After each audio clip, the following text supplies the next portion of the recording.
through those are the Guardian columnist Polly Toynbee and the comedian Geoff Norcott. Nice to see you both. Now, Polly Toynbee, I mean, I don't quite see the connection between George Monbiot being arrested and saving the planet. Perhaps I'm being a bit thick. I think the more noise that people make, the more attention that they can bring to the disaster that's unfolding. We have only 11 years left if we're going to try and hold the climate down to only a 1.5.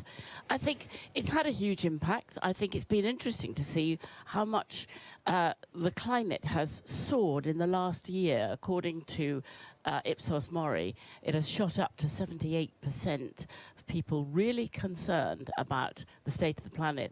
And I think everything that brings attention to it, and obviously getting arrested, filling police cells, all these things make a difference. I think it's been interesting how many pretty old people, my generation, have been out there feeling perhaps guilty that they've been responsible.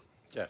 It does seem a bit of a shame if poor old George gets arrested and this guy still gets to interrupt things. But, you know, I mean, at the end of the day, whatever you think about the Stop Brexit guy, it is a peaceful process. And if you engage in civil disobedience, annoying though it is, if you engage in civil disobedience, part of it is based on the understanding that, you know, you will be picked up by the old bill at some point. What I want to know from Extinction Rebellion is they seem to have a lot of cultural cachet at the moment, and certain media commentators run scared from that.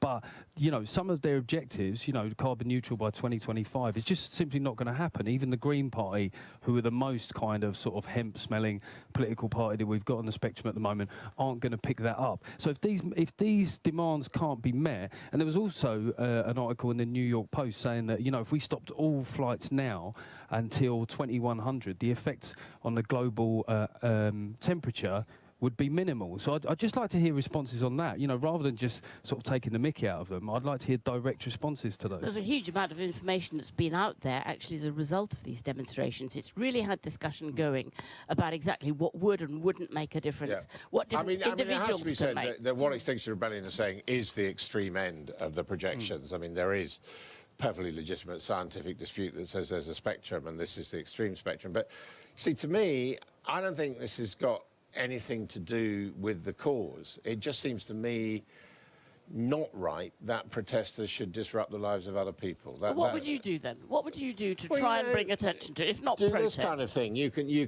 shout. They've done a lot of that. You can shout. You can have marches, but to actually set about disrupting the lives of people in the capital, I don't care what the cause is. I just think that's antisocial. It's not what do. It's not do as you would be done by. They sat down outside the Bank of England, and yesterday, Mark Carney, head of the Bank of England, told the Common Select Committee that actually companies, that banks must disinvest because they were now investing to such a degree in fossil fuels that it would add a 4-degree heat change. We'll say that. No, it helped. You don't need to block Trafalgar Square for a week. Part of the reason they asked him along for his evidence, part of the reason that they were outside the Bank of England was to draw attention to exactly that, the investment. This is nonsense. I mean, I've been covering for decades politicians and campaigners trying to deal with the subject of climate change. And the notice that these middle-class Burks have somehow changed the conversation just seems to me to be not there. Oh, it's their class, is it? You mean, if they were all working class, that'd be all right? No. No, well, what's it got to do with class? What has it got to do with class? Just is. Whatever class you are, you're going to fly. I mean, I was walking past. They were all asleep at 7 in the morning. I was walking past the tents when they were in Trafalgar Square, and I heard one of them say to the other, "Naomi, can I borrow your pillow?" I mean, you know. All right, I'd like to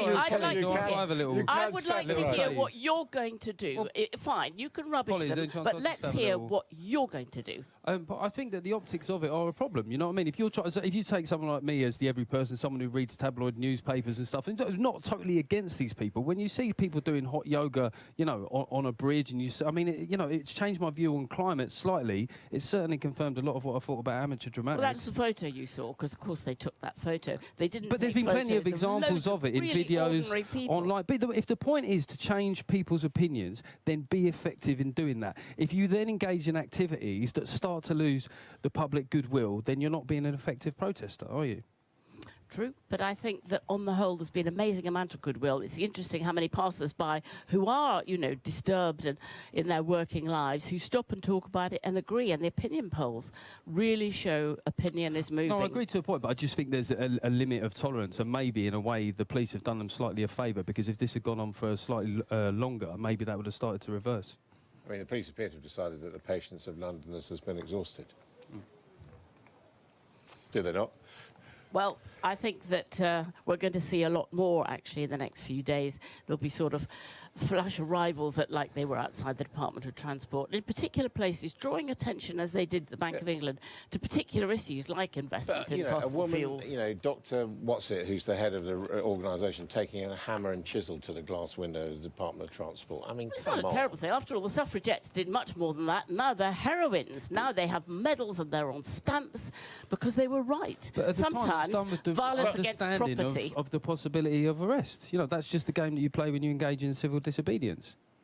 And it All right. often works. Suffragettes, it worked. Well, anyway, and only 20,000 of them turned up for the march, you know, on Saturday. More people go to a football game than that every weekend. Were you there?